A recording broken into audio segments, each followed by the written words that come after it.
6 tahun kemudian, ia diberi penugasan sebagai seorang staf penjaga penjara. Pokoknya 5 hal ini yang selalu diangkat olehnya selama kurang lebih 30 tahun berkarya. Bahkan sampai sekarang, saudara-saudara kita di Tiongkok itu masih kesulitan untuk misa loh guys. Dan ternyata orang-orang Kristen yang jumlahnya sedikit ini dimasukkan ke dalam golongan penyihir ini. Namun Romo Agustinus Zaurong dikenal sebagai imam Katolik pertama dari tanah Tiongkok. Halo teman-teman semua, welcome back to Rock Riwayat Orang Kudus edisi spesial Imlek.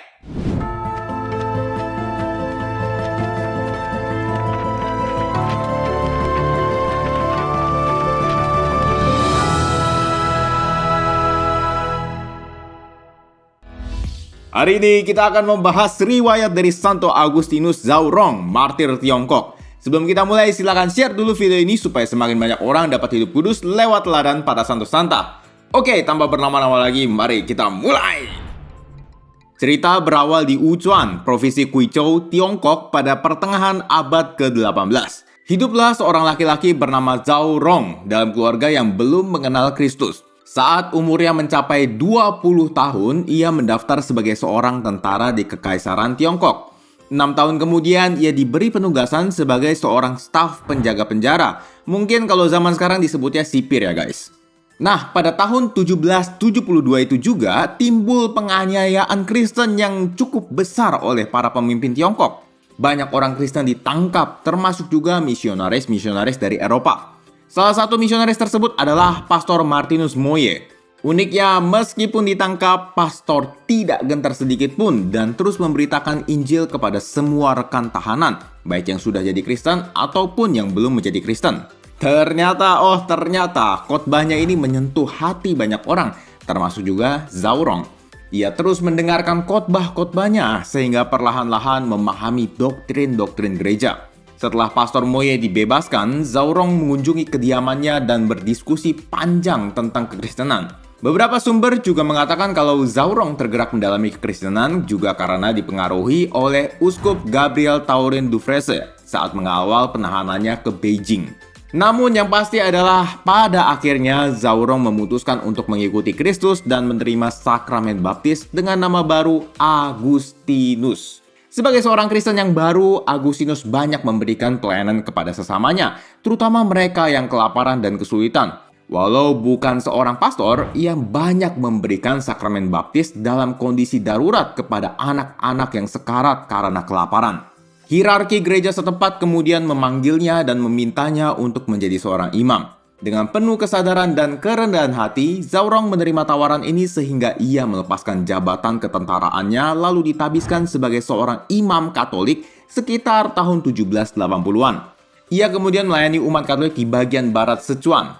Sebagai seorang misionaris diosesan, Romo Agustinus melakukan kunjungan setiap 3 hari sekali ke tempat-tempat yang berbeda. Ya ini wajar ya guys, karena satu keuskupan itu besar banget. Jadi mengunjungi umat juga nggak bisa langsung sekaligus dalam sehari.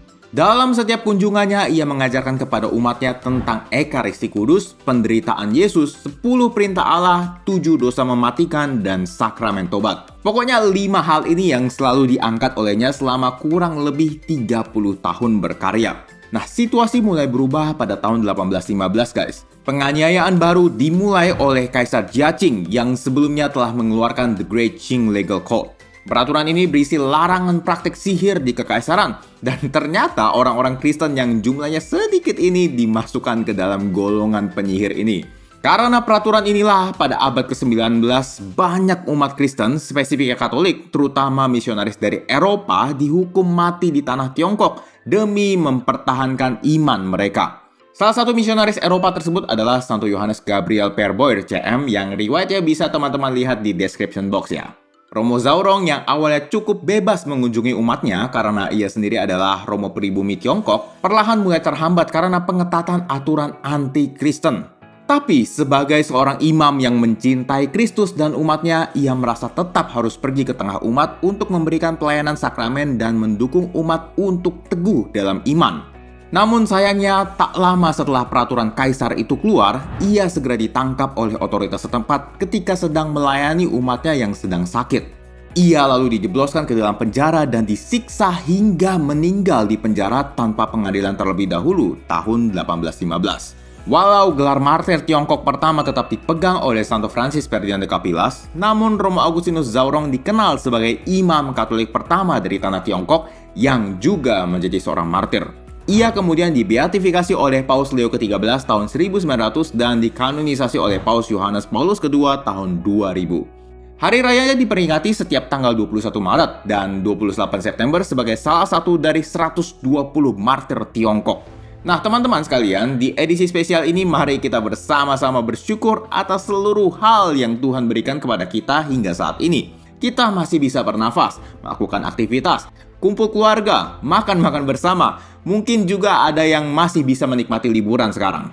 Walau di tengah hal-hal yang bisa kita syukuri itu masih ada tantangan kehidupan yang akan terus ada, tapi rasanya nggak akan sebanding dengan tantangan para martir di zaman dahulu yang mau misa aja susah guys. Bahkan sampai sekarang saudara-saudara kita di Tiongkok itu masih kesulitan untuk misa loh guys. Kita patut bersyukur karena di hari ini, detik ini teman-teman semua menonton dan mendengarkan video ini, kita masih bisa hidup bebas di negara ini, masih bisa beribadat dengan bebas. Alah, Indonesia kan pernah punya martir dulu kan? Iya, betul. Memang Indonesia pernah punya catatan martir seperti di Tiongkok. Tapi itu di zaman kerajaan-kerajaan, guys. Kita sekarang ini patut banget bersyukur walau jumlah kita sedikit, tapi kita masih dilindungi oleh saudara-saudara kita yang non-Katolik. Nggak seperti di Tiongkok yang ditindas bahkan sampai meninggal. Kita patut bersyukur masih bisa merayakan Ekaristi setiap hari walau di situasi pandemi seperti ini. Tapi sayangnya, terkadang kita malah takut untuk hadir dalam gereja. Ada yang sudah takut, malah keterusan jadi nggak misa sama sekali. Misa online pun katanya nggak masuk hati. Sementara saudara-saudara kita di tanah Tiongkok di zaman Santo Agustinus Zaurong, mereka bela-belain misa untuk mengucap syukur kepada Tuhan, walau konsekuensi terberatnya ditangkap dan menjadi martir. Ya, tapi ini jangan diartikan datang ke gereja, nggak usah ikut protokol kesehatan, nggak pakai masker, nggak cuci tangan, batuk sembarangan ya. Wah, itu nantangin Tuhan namanya. Nah, oleh karena itu teman-teman, mari di hari ini dan seterusnya kita mengucap syukur kepada Tuhan atas seluruh hal yang bisa kita nikmati hingga saat ini. Oke guys, begitulah kisah hidup dari Santo Agustinus Zaurong. Kalau teman-teman merasa video ini bermanfaat, teman-teman boleh like, subscribe, dan share untuk mendukung pengembangan channel ini.